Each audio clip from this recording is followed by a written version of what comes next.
Hi everybody, we are going to get into our experiment today. So if you are doing this at home and you didn't sign into our Google Meet, this is what you got to do. Hopefully you were at school before the winter break, and I passed this book out to you, and I also gave you 6 sheets of paper, essentially 3 normal printer sheets that are cut in half lengthwise, so they turn into like tall, narrow sheets of paper that are, let me think, they are 4.25 inches by 11 inches or something like that, or 4.25 inches by 11 and a half. Either way, tall, long pieces of paper. And I hopefully also gave you a bunch of pennies. If you didn't get those materials, you're kind of out of luck, unless you have a bunch of pennies at home and you have 3 sheets of printer paper at home that you can cut in half. And while you don't have this book, it's all linked in Canvas. So what we are going to be doing is we are going to go to page 8 in this book, and we're going to do a little experiment. Essentially, in our experiment, we are going to be creating a scatter plot. And in this scatter plot, we are going to look at how well a paper bridge holds weights of pennies. So, a couple of things that you need to be really paying attention to in this experiment are these. When you're doing the experiment itself, you'll need to have 2 books or 2 boxes that are of the same height. Thankfully, I still have all of my stuff out from Christmas. Our Christmas tree is still up. So the lights from our Christmas tree are the boxes for the lights of our Christmas tree are right here. And I am going to use these 2 boxes, and I'm going to separate them. So when I create my bridge, the bridge only overhangs on these boxes by 1 inch. Now, what would also be super helpful for you in this process would be having like a little tiny paper Dixie cup, just like one of those tiny little cups that you get at the dentist's office or whatever when they like have you rinse and spit. If you don't have any of those, don't worry about it. You just need to be more focused with how you place your pennies. I don't have one, so you're going to see what you need to do through me. So you're going to take these pieces of paper and you are going to fold them into a bridge. Now, a bridge, just as it is with just a sheet of paper, is not going to be very strong. There's no structure to it. I couldn't hold a single penny that is a bridge this long. But if I put a little bit of structure in this, in other words, I'm going to take this piece of paper and lengthwise, I'm going to fold up each side by about 1 inch.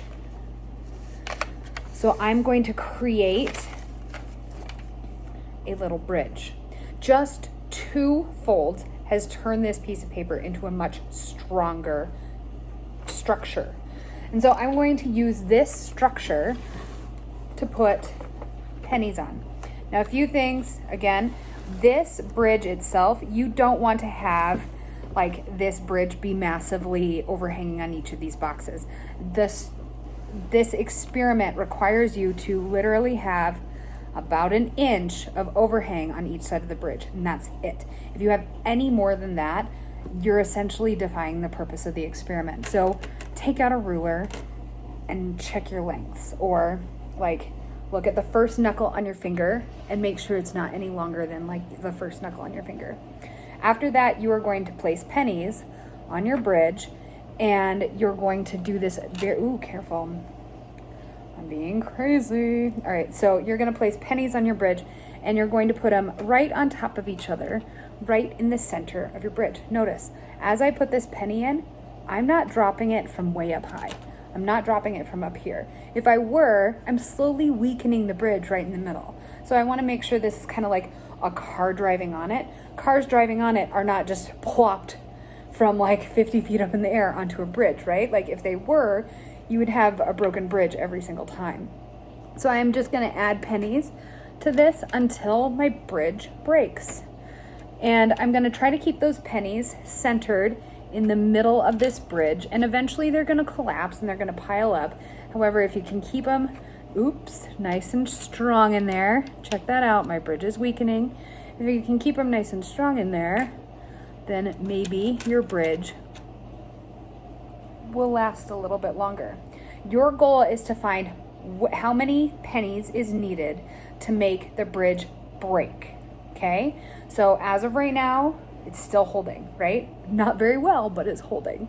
If I add another penny, it's still holding. This is amazing. It's still holding. Then I'm gonna add another one, and there it broke, okay? So I am now going to take this number of pennies and count them. And I'm gonna put this number of pennies into a table. And I have 1, 2, 3, 4, 5, 6, 7, 8, 9, 10 pennies caused it to break. So my table, as of right now, is pretty blank. It looks like this. And my table, oh, did I forget my pen? I forgot my pen. Just a second, let me get a pen out of my handy dandy pen case. All right, here we go. I'll use blue. So my bridge, sorry, my table is going to look something like this. I am comparing how many pennies go on this bridge, the breaking weight, to the actual layers of the bridge. And if I think about it, independent versus dependent variables, I have no control over when this paper is going to break. What I do have control over is how many thicknesses of paper I have. So I'm gonna call this bridge thickness versus number of pennies, or I could call it breaking weight. Just a second. There we go. So bridge thickness versus numbers of pennies, or the breaking weight. And just now I had 1 layer of paper and 10 pennies caused it to break. Next, after you've done 1 thickness of paper, you're going to strengthen that paper. And you're going to take another one of these pieces of paper and you're going to create another bridge with this. I just want to try to make this as good as I can. So I'm going to double this up.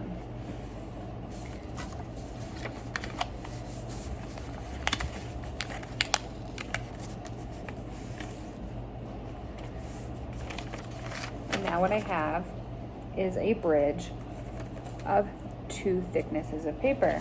I'm going to do the same thing. I'm going to put pennies in the middle of this until my bridge breaks. I'm going to do this with all of my pennies as I go on, and I'm going to add more and more layers of paper until I get to 5 layers. After I've done 5 layers, I want you to do a little prediction. So if you follow along in the book, you're doing this through 5 layers of paper, and then you need to, and you're going to answer the questions A through D. And then at D, after you've done 6 layers, or you're gonna essentially like predict what 6 layers of paper would do, and then experiment. See what 6 layers of paper does. You have the paper because you've cut 3 printer sheets in half, or I have cut 3 printer sheets in half for you. See what 6 layers does. Cool? All right. My computer just unplugged. Either way, have a blast on this experiment. I hope you do well on it. Let me know if you have any questions. Don't hesitate to email me or anything like that if you have any questions. And yeah, bring your data to school because it'll be fun to look at everybody's data all together. Thank you for watching, and yeah, don't hesitate to email. Bye.